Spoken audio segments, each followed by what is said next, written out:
Thank you very much for the introduction, and it's a pleasure to be with you all. Thanks to Pakistan and thanks to the OIC for organizing such panel.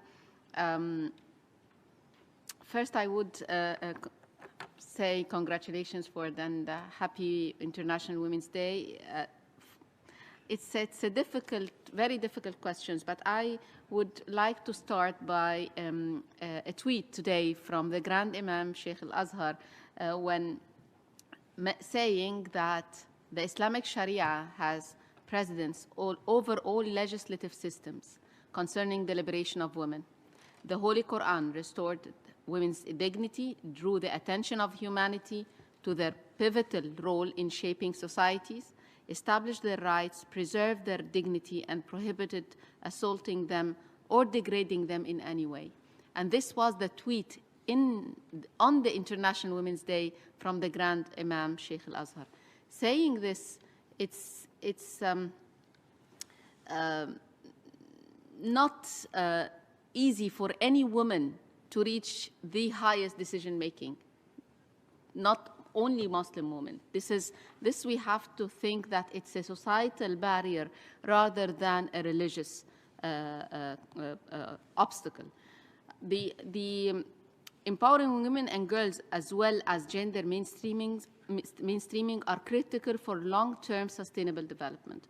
While there is noticeable progress, programs and mega initiatives that have resulted in positive changes, continuing addressing and working towards investment in promoting gender equality and women's empowerment and girls in member states and communities will never be enough. Will never be enough without the real ideational change and the real engagement of the community. It may take longer and longer years. Some say 158, some say 286, some say around 130 years. It takes generation to obtain this equality. Having said that, the comprehensive approach to achieving women's empowerment and girls' engagement and empowerment is the game changer for more sustainable, durable, and impactful contribution of women and girls in our member states. It is a process with diverse elements comprising of legislation, policies, social, economic, and cultural measures to support the empowerment agenda. The political will and leadership, as well as government commitment, can create the enabling environment for all stakeholders to invest in the advancement of women's and girls' rights and make it visible national political priority. Egypt was the first country to work and launch a strategy that is related to the Sustainable Development Goals in 2016. Confirming that country's commitment to achieving the empowerment of Egyptian women and its will to play an active role in the advancement of women. The National Strategy for the Empowerment of Egyptian Women 2030 was adopted by the President of Egypt in 2017, and this was for the first time ever. And His Excellency, the President, provided directive to the government of Egypt to adopt all its contents and consider it as a guide and a roadmap for all the work concerning the empowerment of women in the country. Historic decisions had been made in the said enabling political environment where women has been appointed for the first time ever in public prosecution, in the State's Council, dealing as governors and elsewhere, providing a strong foundation and a network for policies and strategies addressing women and girls issues or relevant in another fundamental step. Egypt launched the strategy within a bigger strategy of Egypt, which is called Egyptian Vision 2030, and our strategy is monitored and evaluated through a national observatory through 34 indicators. Strengthening the leadership and the participation of women and girls in all decision-making process is actually the presence of the country at this stage. We want to make sure that our girls, the future of Egypt, has no glass ceiling or iron walls or iron doors that they are not allowed to enter. Reflecting on the Egyptian context, the percentage of Egyptian women in the parliament has increased to reach 28%, 14% members of the Senate, 25% of women in the cabinet, 56% in the diplomatic corps, 27% as vice ministers or 31% as governors, and 44% of women in the National Council of Human Rights.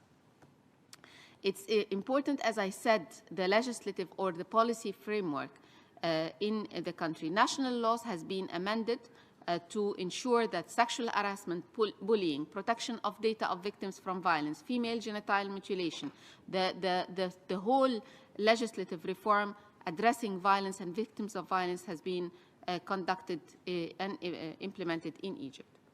It's extremely important to reshape the ideas that is saying, for example, FGM is part of the Sharia.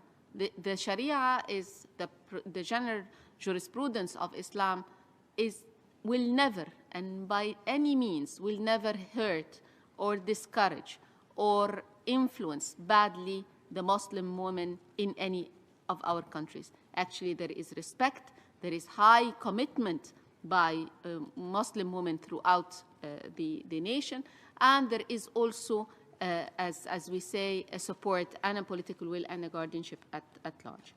Strengthening of the economic system, and thanks to the OI, the Women Development Organization, of the film that has been mentioning Sayyidah Khadija, the first entrepreneur in the Islamic society, and giving the encouragement to women, saying that they can be entrepreneurs, they can be decision makers, they can be politicians, they can be acting in any place, is extremely important. Saying that Muslim women has to have the right, Muslim women has no barriers, and Muslim women are supported by the Holy Quran and by God. Thank you very much.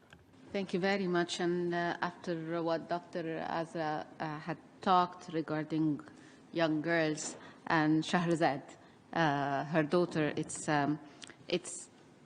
very clear that our message would be education, education, education. Follow the path and don't stop dreaming. If you work hard, you will reach to the highest positions ever. There is no obstacles except if you think that there is an obstacle. And we have all what we can do to change the whole world. It's our demands, it's our rights, it's our passion. And as women in this room, we're standing beside each other in any country, in any place, in any position. Women's solidarity, girls' ambition would change the whole world. Thank you very much again, and we have to give our young girls the chance to dream. And as don't want to say older generation, because I was one day a younger generation and I was given the chance. So it's a pay it forward agreement. We should give the chance to our younger generation. Thank you very much.